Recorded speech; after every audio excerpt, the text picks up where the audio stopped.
Welcome to hello doctor. ఇవాల్టి topic వచ్చి infertility. So దీనికి సంబంధించి మనతో మాట్లాడడానికి 49 సంతాన సాఫల్యత మరియు పరిశోధన కేంద్రం నుంచి డాక్టర్ శశిప్రియ గారు మనతో పాటు ఉన్నారు. మీరు కూడా డాక్టర్తో మాట్లాడాలి అనుకుంటే స్క్రీన్ మీద డిస్ప్లే అవుతున్న నెంబర్స్ చూసి కాల్ చేయొచ్చు. Hello doctor. హలో అండి. సో ఇన్ఫర్టిలిటీ అనేది ఈ మధ్య కాలంలో చాలా ప్రధాన సమస్యగా మారింది ప్రతి ఒక్కరిలో కూడా. రీజన్స్ ఏమై ఉండొచ్చు డాక్టర్? సో జనరల్గా ఏంటంటే మనకు ఇన్ఫర్టిలిటీ అనేది ఎప్పుడూ ఉండే సమస్యనే, కాకపోతే ఏంటంటే ఈ మధ్య కాలంలో ప్రివలెన్స్ అనేది ఎక్కువైంది. సో దీనికి మనము రీజన్స్ చూసుకుంటే ఈ జనరేషన్లో ఏంటంటే మనకు లేట్ మ్యారేజెస్ ఒక రీజన్ అని చెప్పచ్చు. సో ముందు అందరు కూడా 20 years 22, 23 ఆ టైంకే పెళ్ళి అండ్ ప్రెగ్నెన్సీ అనేది ప్లాన్ చేసుకునేవాళ్ళు. కానీ ఇప్పుడు అందరు లేట్ మ్యారేజెసే 30 yearsకి ప్లాన్ చేసుకుంటున్నారు. మ్యారేజ్ అయిన తర్వాత 2-3 years or 5 years they taking a time. దాని తర్వాత సెటిల్ అయిన తర్వాత పిల్లలు ప్లాన్ చేసుకోవాలనుకుంటున్నారు. సో అది కూడా ఒక reason. And life style modifications కావచ్చు. సో లైఫ్ స్టైల్ చేంజెస్ మనకి ఏంటంటే సెడెంటరీ లైఫ్ స్టైల్స్, ఎప్పుడు కూర్చొని మనం వర్క్ చేస్తుంటాము. సో దానివల్ల కూడా మనకు ఒబెసిటీ అనేది రావచ్చు. సో అది కాకుండా మనకు ఈ ఆక్యుపేషనల్ హజార్డ్స్ అనేటివి ఉంటాయన్నమాట. సో ఎక్కువ కూడా మనము హీట్ ప్రదేశంలో ఉండడం కానివ్వండి, లేకపోతే మనము ఇప్పుడు ల్యాప్టాప్స్ కూడా జనరల్గా లెగ్స్ మీద కూర్చొని పెట్టుకొని ఉండడం కానివ్వండి, ఇవి అనేటివి చాలా ఎక్కువ అవుతున్నాయి ఈ మధ్యకాలంలో. రేడియేషన్ సమస్యలు కూడా మనం చెప్పుకోవచ్చు. అండ్ వీటన్నిటి వల్ల కూడా మనకు అండ్ ఫుడ్ అనేది డెఫినెట్గా సో జంక్ ఫుడ్ ఎక్కువ తీసుకోవడం, ఫాస్ట్ ఫుడ్ ఎక్కువ తీసుకోవడం, ఫ్రెష్ వెజిటేబుల్స్ అనేటివి చాలా తక్కువ ఉండడం, అండ్ ఇవన్నీ కూడా జనరల్గా ఏమవుద్ది అని అంటే లైఫ్ స్టైల్ డిస్టర్బెన్సెస్ వస్తాయి అన్నమాట. సో జీన్ పరమైన మార్పులు కూడా వచ్చే ఛాన్సెస్ ఉంటాయి దీనివల్ల. సో ఇవి కూడా ఒక మెయిన్ రీజన్గా మనం చెప్పుకోవచ్చు. అంటే జెనెటికల్ ప్రాబ్లమ్స్ ఎంతవరకు ఉండొచ్చు డాక్టర్? ఒక ఇన్ఫర్టిలిటీ, ఒక పేషెంట్ ఇన్ఫర్టిలిటీకి దారితీస్తున్నారు అంటే దానికి జెనెటికల్ ప్రాబ్లమ్స్ ఎంతవరకు ఉండొచ్చు? డెఫినెట్గా ఉంటాయి. జెనెటిక్ ప్రీడిస్పోజిషన్ అనేది డెఫినెట్గా ఉంటుంది. ఇప్పుడు పీసీఓఎస్, మదర్కి పీసీఓఎస్ ఉందనుకోండి. సో మదర్ ఒక 35 yearsకో 40 yearsకో ప్రెగ్నెన్సీ వచ్చింది. సో సేమ్ మళ్ళీ బేబీస్కి కూడా రిపీట్ అయ్యే ఛాన్స్ ఉంటుంది అనమాట. సో ఫీమేల్ చైల్డ్స్కి కూడా మళ్ళీ పీసీఓఎస్ వచ్చే ఛాన్సెస్ ఉంటాయి. అదే ఇప్పుడు ఫాదర్కి ఇన్ఫర్టిలిటీ సమస్య ఉంది, ఫాదర్ ఒక ఐవీఎఫ్ బేబీ అనుకోండి. సో స్పర్మ్లో డెఫినెట్గా ఇష్యూస్ ఉన్నాయి అంటే పుట్టే బేబీకి కూడా మళ్ళీ ఐవీఎఫ్ పడాల్సిన అవసరం పడవచ్చు. సో ఈ మేల్ చైల్డ్ ఎవరైతే ఐవీఎఫ్ ద్వారా మనకు బర్త్ అయిందో వాళ్ళకు కూడా సమస్య ఉండే ఛాన్స్ ఉంటుంది. సో అది జీన్ ఒక ఇంపార్టెన్స్ అనమాట. సో ఇది మనం పక్కకు పెడితే జీన్ పరంగా మనకు జనరల్గా ఏంటంటే బాడీలో ఎప్పుడు కూడా మన అసలు ప్రెగ్నెన్సీ మనము 20 years నుంచి 30 years వరకు ఎందుకు ప్లాన్ చేసుకోవాలంటే బాడీ అనేది రిపరేటివ్ స్టేజ్లో ఉంటుంది. సో మనకు చిన్నగా ఏదైనా దెబ్బ తగిలింది అంటోండి, సింపుల్ ఎగ్జాంపుల్. సో స్కారింగ్ అనేది చాలా ఈజీ అనమాట. సో ఈ ఏజ్లో మనకు ఒక దెబ్బ తగిలింది, అది మానింది. సో ఆ పడిన మార్క్ అనేది తొందరగా రిజాల్వ్ అవ్వేది 20 నుంచి 30 years వరకు అవుద్ది. 35 years తర్వాత మనకి ఏమైనా దెబ్బ తగిలితే ఆ దెబ్బ మానడానికి ప్లస్ ఆ మార్క్ అనేది పోవడానికి it will take more time. Why? Because ఈ ఏజ్ గ్రూప్లో ఏంటంటే రిప్రొడక్టివ్ ఏజ్ గ్రూప్లో సెల్స్ అనేటివి చాలా యాక్టివ్ ఉంటాయి. ఓకే. సో బాడీలో ఉండే జీన్స్ కూడా డెఫినెట్గా యాక్టివ్ ఉంటాయి. సో 35 years తర్వాత ఏమవుద్ది అంటే eggs quantity wise quality wise తగ్గుతాయి, జీన్స్ కూడా వీక్ అవుతూ ఉంటాయి బాడీలో. స్పర్మ్స్లో కూడా చాలా చేంజెస్ వస్తాయి. కాబట్టి ఏజ్ గ్రూప్ అనేది మనకు చాలా ఇంపార్టెంట్. సో మనము ఈ ఏజ్ గ్రూప్ వాళ్ళు 35 years తర్వాత ప్లాన్ చేసుకుంటే అప్పుడు జీన్స్ ఇంకా వీక్ ఉంటాయి. అండ్ జనరల్గా కూడా 30 years తర్వాత 35 years తర్వాత ప్రెగ్నెన్సీ ప్లాన్ చేసుకుంటే మిస్క్యారేజెస్ అయ్యే ఛాన్సెస్ ఎక్కువ, లేకపోతే అబ్నార్మల్ సిండ్రోమిక్ బేబీస్ ఉండే ఛాన్సెస్ ఎక్కువ అనమాట. అన్ఎంప్లాయిడీ బేబీస్ అని అంటారు, అవి ఎక్కువ. ఎందుకంటే జీన్లో చేంజెస్ వస్తాయి కాబట్టి. సో ప్రెగ్నెన్సీ అనేది ఆల్వేస్ ముందు ప్లాన్ చేసుకోవడం బెటర్. సో జన్యుపరమైన లోపాలు ఎస్పెషల్లీ పేరెంట్స్లో ఉంటే అవి కిడ్స్కి కూడా వచ్చే ఛాన్సెస్ ఉంటాయి. సో హెరిడిటరీ ప్రాబ్లమ్స్ ఉండని ఉంటాయి. సో వీటి వల్ల ఇంకా మనకు ఇన్ఫర్టిలిటీ సమస్య డెఫినెట్గా ఎక్కువ అవుతుంది. డాక్టర్, సాధారణంగా మీ దగ్గరకు వచ్చే పేషెంట్స్లో మెయిన్ రీజన్ ఏం చూస్తున్నారు? ఇన్ఫర్టిలిటీతో బాధపడుతున్న వాళ్ళలో ఎక్కువగా అంటే చాలా మందిలో చూస్తున్న ప్రాబ్లం ఏంటి?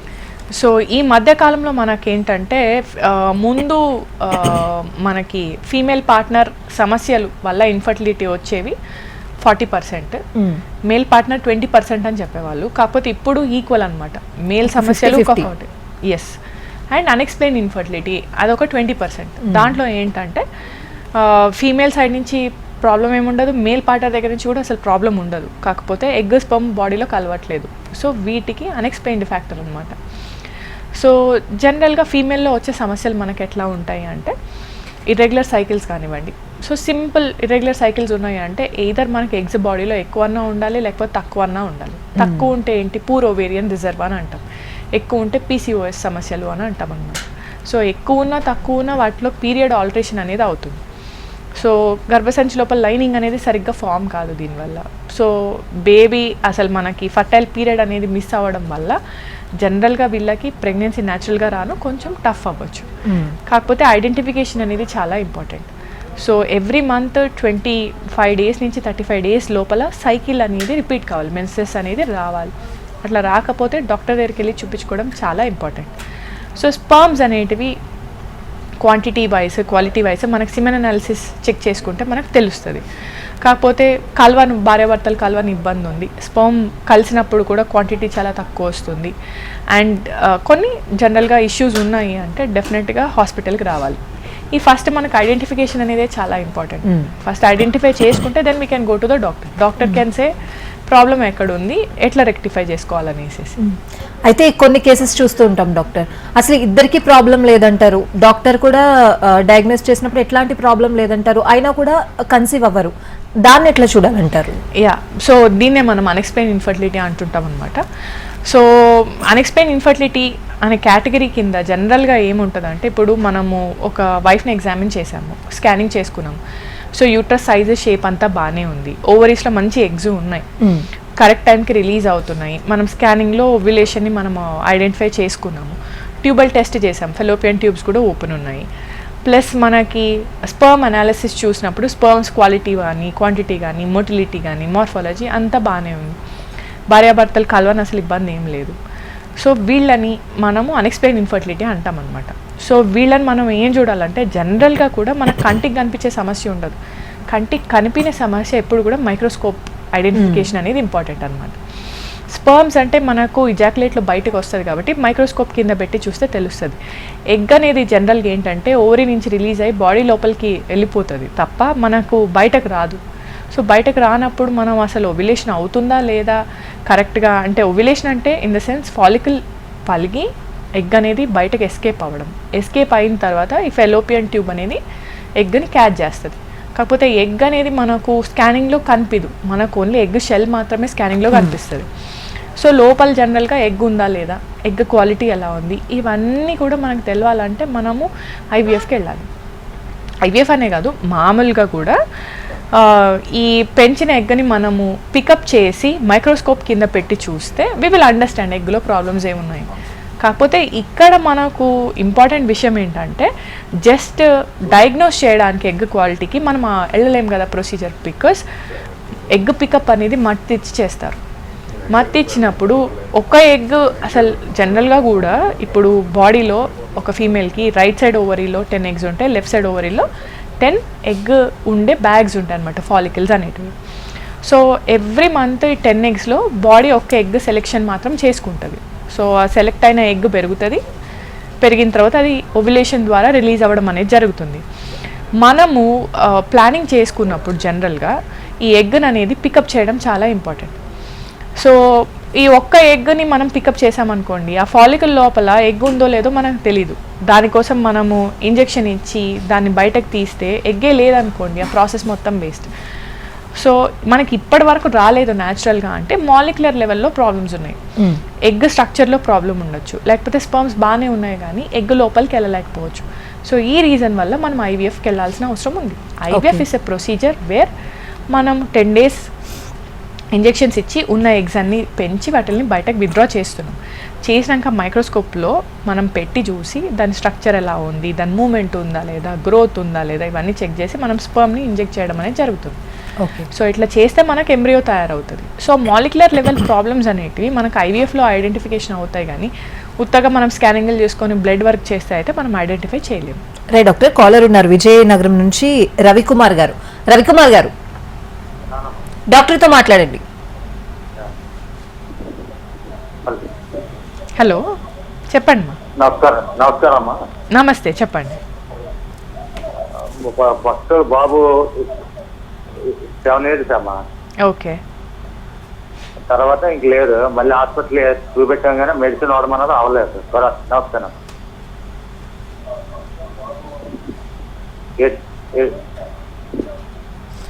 రవికుమార్ గారు, టీవీ చూస్తూ మాట్లాడొద్దు, డైరెక్ట్ గా ఫోన్ లో మాట్లాడండి.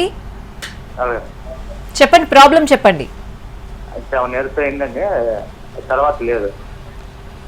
ఓకే, డాక్టర్కి ఏమైనా చూపించారా అండి? అంటే హాస్పిటల్ అంటే వస్తాం. అంటే 7 years అమ్మా.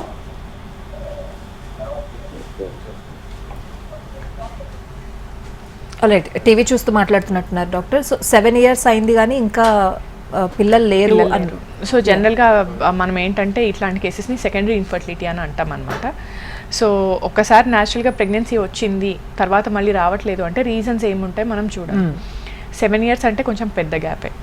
సో దీంట్లో చేంజెస్ బాడీలో ఏమవుతాయి అంటే, మనం ఏజ్ పెరిగే కొద్దీ ఫీమేల్ బాడీలో ఏంటంటే ఎగ్స్ క్వాంటిటీ తగ్గుతూ ఉంటాయి, క్వాలిటీ వైజ్ కూడా తగ్గుతూ ఉంటుంది. మేల్స్ వరకు వచ్చేసరికి కూడా బాడీలో మనకు హైపర్ టెన్షన్ లేకపోతే షుగర్, డయాబెటీస్ లాంటి ప్రాబ్లమ్స్ రావడం ఒకవేళ వచ్చి ఉంటే స్పర్మ్లో కూడా డిస్టర్బెన్సెస్ ఉండే ఛాన్స్ ఉంటుంది. సో ఇలా కాకుండా చాలామందికి ఒక 1.5 year 2 years గ్యాప్ ఉందనుకోండి, అయినా కలగట్లేదు అంటే ఫస్ట్ డెలివరీ అయిన తర్వాత చాలామందికి ఏమవుద్ది అంటే జనరల్గా బేబీస్కి మిల్క్ ఇచ్చేటప్పుడు లాక్టేషనల్ అమనూరియా ఉంటుంది, అంటే వీళ్ళకి పీరియడ్స్ అనేటివి రావు. సో మనము జనరల్గా ఫీడింగ్ చేసేటప్పుడు ఏంటంటే ప్రొలాక్టిన్ అనే హార్మోన్ బాగా ఎక్కువ ఉంటుంది బాడీలో. సో దీనివల్ల ఎగ్ పెరగడం, రిలీజ్ అవ్వడం అనేది ఉండదు. సో ఎగ్ పెరగనప్పుడు జనరల్గా ప్రెగ్నెన్సీ అయితే రాదు కదా.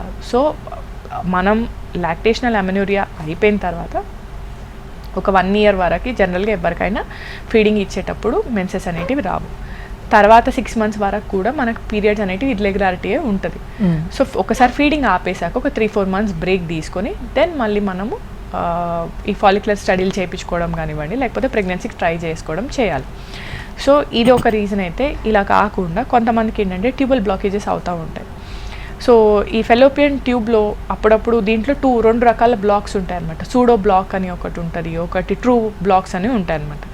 సూడో అంటే ఏంటి అంటే మనకు అది బ్లాక్ కాదు కానీ చిన్న చిన్న మ్యూకస్ అంటే లోపల మనకి ఇరకడం వల్ల ఈ వైట్ డిశ్చార్జ్ ఈ యూట్రస్లో నుంచి మళ్ళీ ఈ ట్యూబ్స్ లోపలికి వెళ్ళడం వల్ల, ఇన్ఫెక్షన్ అవ్వడం వల్ల కొంతమందికి ఈ ట్యూబ్స్ అనేవి అప్పుడప్పుడు బ్లాకేజెస్ కావచ్చు. సో దానికి మనం క్లియర్ చేసుకుంటే, ట్యూబ్స్ ఓపెన్ ఉన్నాయా లేదా చెక్ చేసుకొని తర్వాత మనం ప్రెగ్నెన్సీ ప్లాన్ చేసుకుంటే డెఫినెట్గా వీళ్ళకి ప్రెగ్నెన్సీ వచ్చే ఛాన్సెస్ అయితే ఉంటాయి. కాకపోతే కొంతమందికి ఇంకా సమస్యలు ఏముంటాయంటే ఎండోమెట్రియోసిస్ లాంటి సమస్యలు వస్తాయి. సో ఒకసారి డెలివరీ అయిపోయాక ఏమవుద్ది అంటే ఈ యూట్రస్ లోపల లైనింగ్ అనేది అప్పుడప్పుడు యూట్రస్ బయటకు వచ్చి ఇంప్లాంటేషన్ అవ్వడం అనేది జరుగుతుంది. సో దీనివల్ల రైట్ ఓవరీ, లెఫ్ట్ ఓవరీ కూడా యూట్రస్కి అతుకులు పడిపోతాయి. అతుకులు ఏర్పడితే ఏమవుద్ది అంటే ఈ ట్యూబల్ ఫంక్షన్ అనేది డిస్టర్బ్ అవుతుంది. సో ఎగ్ స్పర్మ్ అనేది న్యాచురల్గా కలిసేటివి కలవలేవు. సో మనకు న్యాచురల్గా ప్రెగ్నెన్సీ రాదు. సో ఇవి రీజన్స్ ఏముంటాయో మనకి ఎవాల్యుయేషన్ చేసుకుంటేనే తెలుస్తుంది.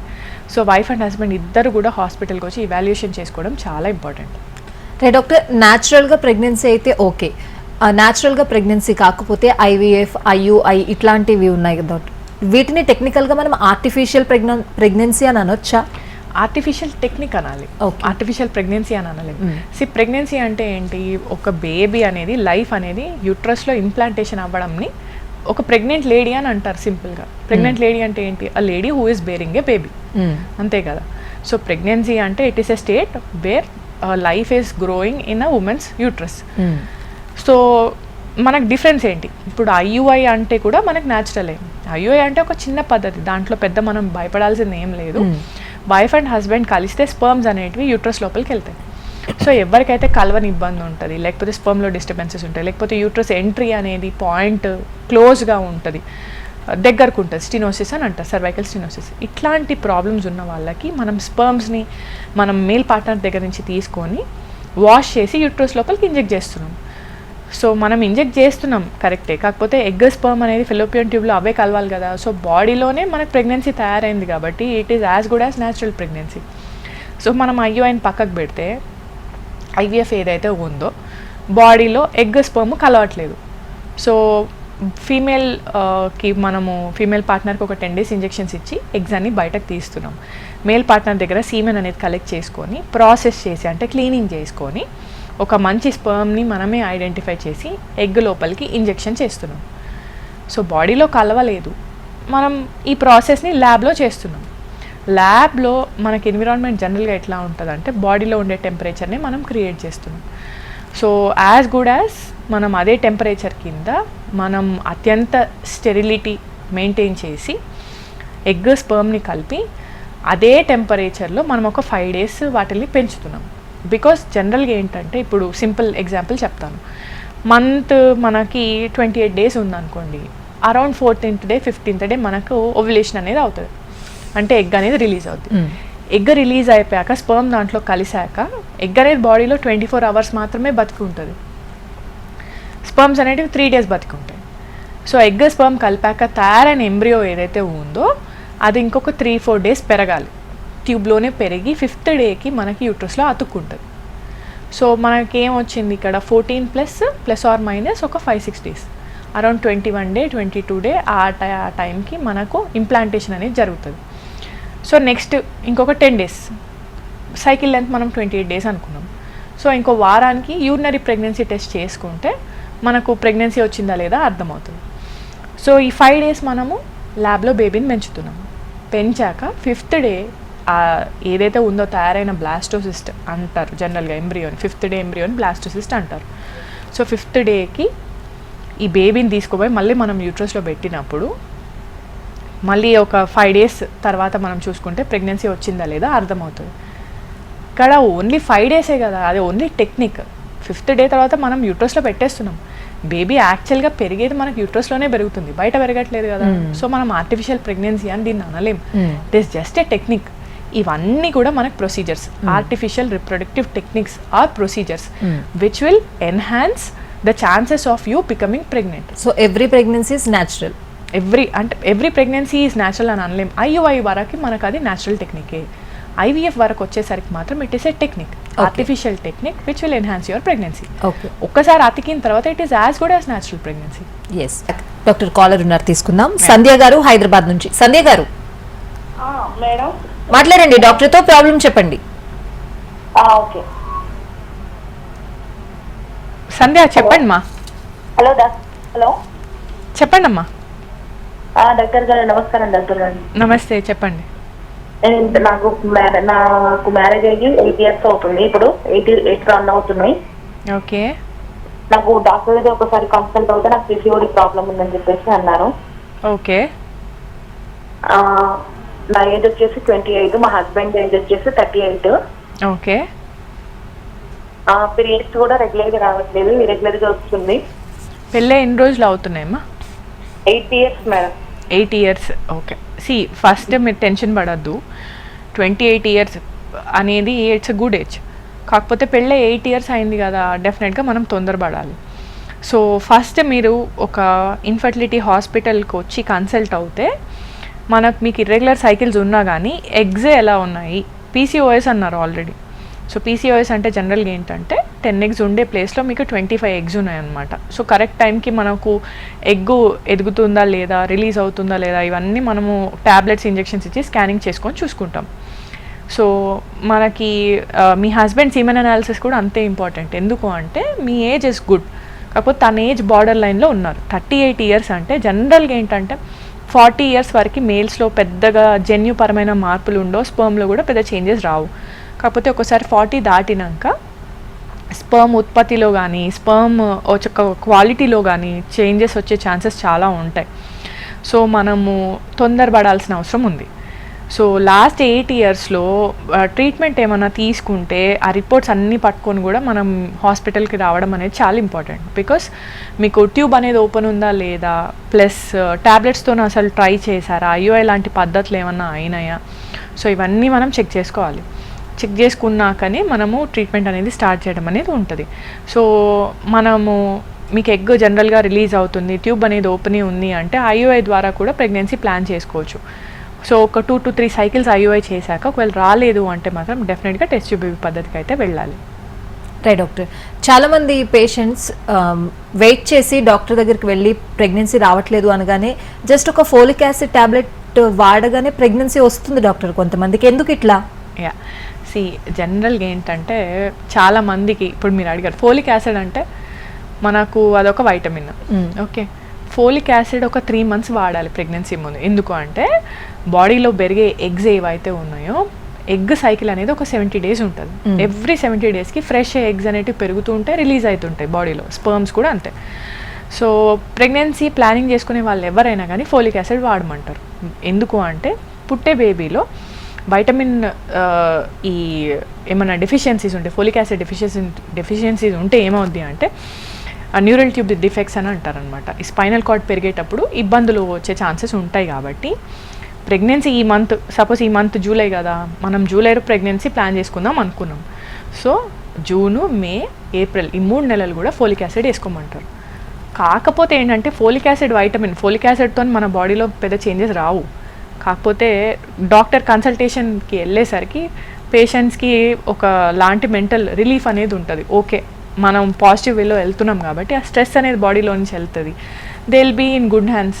వాళ్ళకి ఈ టైంలో మనం ప్రెగ్నెన్సీని మనం ప్లాన్ చేసుకుంటున్నాం కాబట్టి ఇవి ఫాలో కావాలి. ఇవి మనకు రెగ్యులర్గా డేస్, ఈ డేస్లో మనం కలవాలి, ఈ డేస్లో మనకి సేఫ్టీ విండో అనేది ఉంటుంది. ఈ ఎక్స్ప్లెనేషన్ అంతా వాళ్ళకి అవుతుంది కాబట్టి వాళ్ళకు ఒక అవగాహన వస్తుంది. సో స్ట్రెస్ రిలీఫ్ ఉంటుంది కాబట్టి చాలామంది న్యాచురల్గా ప్రెగ్నెన్సీ వస్తుంది అనమాట. సో అది మనకు రీజన్. ఆల్రెడీ డాక్టర్ హన్మకొండ నుంచి రాజ్ కుమార్ గారు లైన్లో ఉన్నారు. రాజ్ కుమార్ గారు నమస్కారం మేడం. మాట్లాడండి డాక్టర్తో. మేడం నమస్కారం మేడం. నమస్తే అండి, చెప్పండి మేడం. ఇప్పుడు 49 హాస్పిటల్కు బస్ స్టాండ్ దగ్గర ఉంటుంది అన్నమాట. ఓకే, హాస్పిటల్కి పోతే అన్ని టెస్ట్ చేశాను మేడం. అవును, నాకు బాగానే ఉంది మేడం. నా 35 years, మా మిస్సెస్కు 30 years మేడం. ఓకే. వారి ఊరికి అదే టెన్షన్ పెట్టుకొని ఏం పని చేయదు, అన్నం తినది, టెన్షన్ పడుతుంది మేడం. అయితే మాకు టెస్ట్ చేసే వరకు ఏమైందంటే అన్ని క్రీములు లేవు బాబు అని చెప్పింది మేడం. నాకు మాత్రం క్రీములు బాగానే ఉన్నాయని చెప్పింది మేడం. అయితే 3 లక్షల వరకు ఖర్చు వస్తుంది బాబు అని చెప్పింది మేడం. ఓకే, ఆ 3 లక్షలు ఏం పెట్టుకుంటా అన్నా కానీ కొన్ని విత్తనాలు మొలతాయి, కొన్ని విత్తనాలు మొలవే బాబు, అది గ్యారంటీ ఇవ్వలేనని చెప్పింది మేడం. అవును. దీని సొల్యూషన్ మీరే చెప్పాలి మేడం దయచేసి. ఫస్ట్ మీరు టెన్షన్ పడకండి. మనకు జనరల్గా ఏంటంటే మీరు అనింది కరెక్టే. ఇన్ఫర్టిలిటీ అనేది మేము ఎప్పుడు కూడా ప్రెగ్నెన్సీ వచ్చేది సీడ్ అండ్ సాయిల్తోని మనం కంపేర్ చేస్తాము. సో జనరల్గా ఇది అదే కాన్సెప్ట్. మనకి చాలామంది వ్యవసాయం చేసే వాళ్ళు ఇంకా ఈజీగా మనకి ఎక్స్ప్లెనేషన్ ఏంటంటే చాలా విత్తనాలు మనం చల్లుతాము, కాకపోతే ఏది కెపాసిటీ ఉంటుందో అదే చెట్టు అవుతుంది. మనకి ఇక్కడ కూడా అంతే. మనకు ఐవీఎఫ్లో ఏంటంటే న్యాచురల్గా ఎగ్ స్పర్మ్ కలవట్లేదు కాబట్టి 10 days ఇంజెక్షన్స్ ఇచ్చి మనం ఎగ్స్ అన్ని బయటకు తీస్తున్నాం. సో మంచి క్వాలిటీ ఎగ్ లోపలికి మంచి స్పర్మ్ ఇంజెక్ట్ చేసిన తర్వాత మనకు ఒక 10 babies తయారైనాయి అనుకోండి. కాకపోతే దాంట్లో కెపాసిటీ కూడా ఉండాలి కదా. సో బయట ల్యాబ్లో ఒక 5th day వరకు పెంచితే బేబీస్ మనకి ఎంబ్రియోస్ అనేటివి ఒక 4 embryos మనకు తయారైనాయి. కాకపోతే అవన్నీ ఒక్క మంత్లో రిలీజ్ అయ్యే ఎగ్సే. జనరల్గా మన బాడీ అనేది ఈ బ్రెయిన్లో నుంచి రిలీజ్ అయ్యే హార్మోన్ వల్ల ఒకటే ఎగ్ మాత్రమే సెలెక్షన్ అవుతుంది. కాకపోతే మనకు ఐవీఎఫ్లో ఆ ఎగ్ ఏందో మనకు తెలియదు కదా. సో మనం ఇంజెక్షన్స్ ఇవ్వడం వల్ల అన్నీ పెరుగుతాయి. కాకపోతే క్వాలిటీ ఉన్న ఎగ్ మాత్రమే అతుకుతుంది యూట్రస్లో.